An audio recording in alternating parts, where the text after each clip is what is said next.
Ini ndinonzi Zumbo Patrick, ndiri Deputy Director Communication and Advocacy webazi rezvefundo Ministry of Primary and Secondary Education mukutaura muchirungu. Tasangana pano nevatinodzidzana navo mune zvedzidzo vanoita nezve ICT, ndikunyanya kutarisa kuti tingaita sei kuti education dzidzo yedu ive ichifambirana nezviri kuitika mazuva anaya. Saka zvamaona pano tine vanhu vakasiyana siyana. Vanhu ivavo vamwe vacho takatanga kuva tichidzidzana navo asi tisati tavakoka kuti tionesane. Saka nhasi uno tavakoka kuti tionesane kuti tingabatsira sei dzidzo yedu, tingabatsira sei vana vedu veZimbabwe. Izvo zvemasaisai ndo zvimwe zvinhu zvatachionesana nawo kuti pane nzvimbo dzimwe dzisina masaisai, pane dzimwe nzvimbo dzinoti gozherei kusvika, asi hazvitadzisi kuti vana vedu vadzidze ikoko.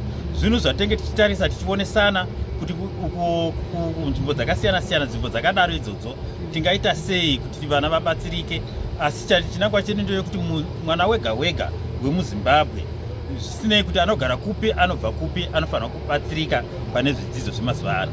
E-learning yakakosha nokuti iko zvino mukatarisa nyika dzese dzepasi pano zvava kuita zve-e-learning. Zvimwe zvese zvatinoshandisa mudzimba ndezve-ICT, zvatinoshandisa kumabhanga, zvatinoshandisa kukasiyana siyana, even mukufamba ndezvinenge zviri zvakarerekera ku-ICT. Saka naizvozvo tinoti vana vedu vese vemuZimbabwe, vadzidzi vese vemuZimbabwe vanofanira kunge vachiziva zvinhu zvakadaro. Maticha mamwe maticha anarwo ruzivo. Kune maticha akati wandei ari muzvikoromu anoziva zve-ICT, asi tikaona kuti patinozoona kuti maticha haasi kukwanisa zve-ICT, tichafambira mberi nokuvadzidzisa, tichiita maworkshop, tichiita ma-in-service akasiyana siyana kuti naivo vange vane ruzivo rwe-ICT.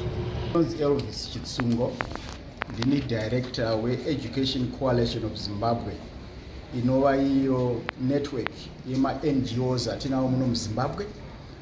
Tinotarisa kuona kuti education yaitwa mune zvakanaka. Saka tine ma-education partners atinawo apo tiri kutarisa maitiro atingaite kuti dzidzo yedu ienderere mberi, tichitarisa the digital aspect yekuti iko zvino dzidzo dzose dzidzo yakuchienderana mberi nezviripo mazuva ano. Zviripo mazuva ano ndezvekuti dzidzo inofanira kuitwa digitalized. Saka tikatarisa the African Union, this year is the year for education. Zvichitaura kuti izvo tinofanira kuti tiite maererano nezvinoenderana needucation. And the theme iri kurana pamwe chete neAfrican Union ndeyekuti tinofanira kuti tiite bridge the gap ye-education. And one way yekubridge gap iyoyo ndeyekushandisa digitization as the only method that we can use kuita kuti education ienderere mberi.